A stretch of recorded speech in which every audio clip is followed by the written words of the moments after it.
First of all, I'm very, very excited to be here, and I want to thank the Ikeda Center for bringing us all here. I want to thank the University of San Francisco for putting this together, and especially Monisha Bajaj for kind of coordinating this with her team here, so I'm very, very grateful. So my discussion today is situated in the United States in a climate where high-stakes testing, accountability, punitive action, and privatization dominate U.S. public educational policy. And often, holistic pedagogical methods are often ignored in this process. So mandates that rely solely on test scores to measure success, promote narrow conceptions of learning and discipline, often overlook the importance of school, culture, and climate, despite studies that show how attention to this may in fact improve schools and address inequities in schooling. So further, these policies have often created degrading and inequitable learning environments rather than safer and more academically rigorous and vibrant schools. Subsequently, the humanizing and democratizing pedagogical practices and structures that may re-engage young people academically are left out of these policy equations. So, given this context, I raise the following questions. How might a comprehensive approach to critical peace education in public schools bridge this gap? How might this approach work more effectively than status quo policies to both redress structural violence and enduring inequities that persist in U.S. schools and reframe schools to be more humanizing and transformative spaces? So specifically, I explore how students at a public high school in New York City engage with critical peace education. This is what I'll talk about. My analysis is based on over 16 months of ethnographic work conducted at a small public high school in New York City that is often described falsely for quote-unquote at-risk students, yet they're not. It's a problematic term. But they maintain very high graduation rates, very high college acceptance rates, and have very low dropout rates compared to most New York City public schools. And all that data is in the chapter, and I can provide that later. So the data collection process that I employed was participant observation, interviews with current students, alumni, teachers, surveys, and I actually taught at the school for many years prior to the field work, so I kind of had an insider context, which actually was advantageous in this case. So the research foregrounds youth experiences at this school, and it suggests that the contextual approach to critical peace education at this school not only promotes democratization, critical consciousness, and an obligation to social justice change, but also confronts institutional forms of structural violence by academically resocializing youth that have been most disaffected by school. So consequently, I suggest that peace education in the US is not supplementary or should not be supplementary or additive, but rather it must drive efforts at school reform in the United States so that schools can actually pursue equity and social justice. I'm not going to talk too much about the current climate in the United States, but essentially the emphasis on market-based neoliberal educational reforms, which have emphasized accountability, privatization, punitive discipline, often ensconced in discourses about equity, have actually, created more inequities in schooling, and particularly for those that have been historically marginalized from schools, including students of color, multilingual students, and those with diagnosed disabilities.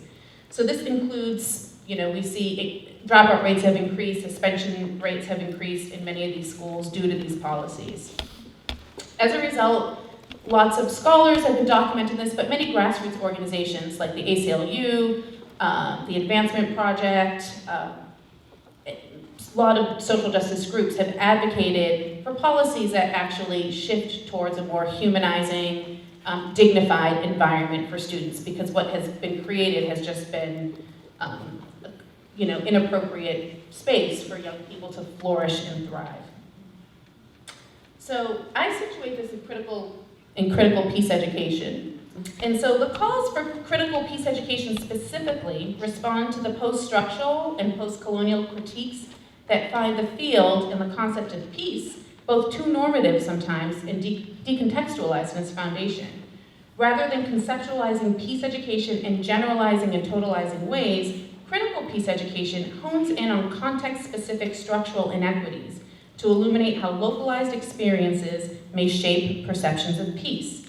In particular, it magnifies the role of critical pedagogy in this process so that participants in these programs ostensibly have more room to cultivate a sense of transformative agency specific to their localized contexts. In a school setting, this translates to democratized pedagogies and processes that both reflect horizontal relationships and a broader collective commitment to social change.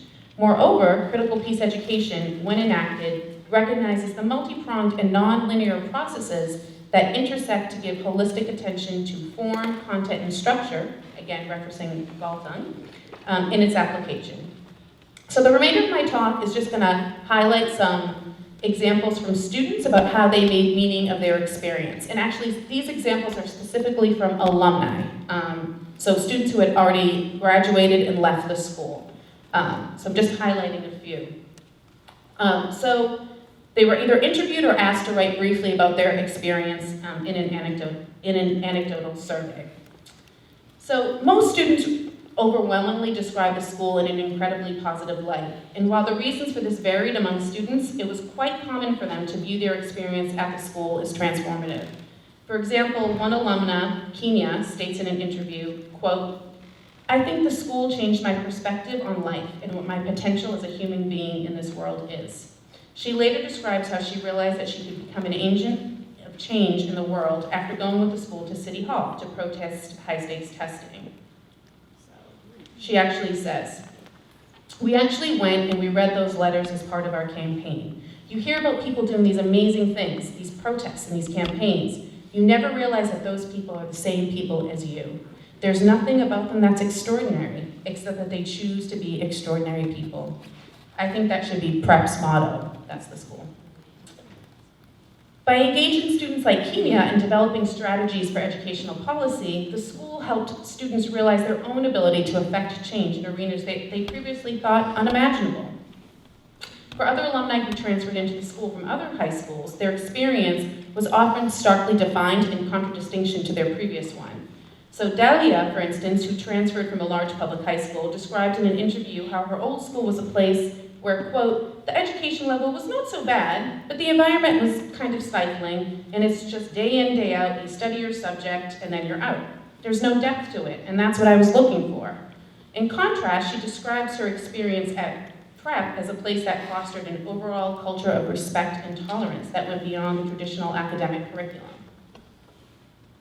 She said, "The overall atmosphere at PrEP was wonderful because there was no structure or apartheid, if I can use that word, between students, teachers, and everyone interacted with each other. Everyone looked at one another as equals, and it created a true sense of democracy within a school, which is quite rare." To her, it was just as important to create a positive school environment that valued all its members and treated them with dignity as it was to have a strong academic curriculum. Moreover, by using the word apartheid, she's explicitly utilizing human rights and social justice language, showing that she has assimilated its values and concepts. For others, the approach employed by the school explicitly helped keep them in school. For example, Lisa, another alumna, shares in an interview, how the excessive punitive environment of her previous school made her completely disinterested in attending. She says,